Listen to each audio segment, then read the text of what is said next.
মাছ মাংসের থেকে কোনো অংশে কম যাচ্ছে না সবজি। আলু, পেঁয়াজ, পটল থেকে শুরু করে সমস্ত সবজির দামই যে আকাশ ছোঁয়া। কোনো সবজির দামই 50 টাকার নিচে তো নেই, বরং 100 টাকার ওপরে রয়েছে বেশ কিছু সবজির দাম। আর তাতেই মাথায় হাত পড়েছে ক্রেতা থেকে বিক্রেতা উভয় মহলেই। ক্রেতারা পরিমাণে কম কিনছেন, আর বিক্রেতাদের বিক্রি বাট্টাতেও পড়েছে বেজায় লোকসানের ছাপ। এই পরিস্থিতিতে কি অবস্থা উত্তর কলকাতার মানিকতলা বাজারের? সেই হাল হাকিকত জানতেই আমরা পৌঁছালাম মানিকতলা বাজারে।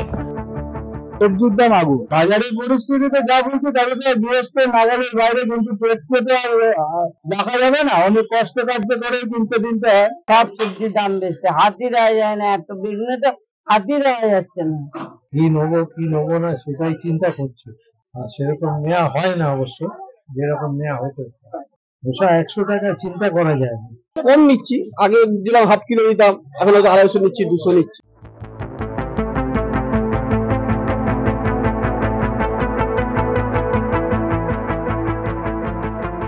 মধ্যবিত্তের হেসেলে আগুন, দাম বেড়েছে আলু থেকে পেঁয়াজ, সমস্ত সবজি।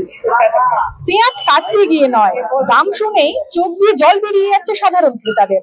শাক সবজি, আলু পেঁয়াজের দাম দর কত, তার হাল হকিকত খোঁজ নিতে আমরা এই মুহূর্তে রয়েছি দক্ষিণ কলকাতার যদুবাবুর বাজারে।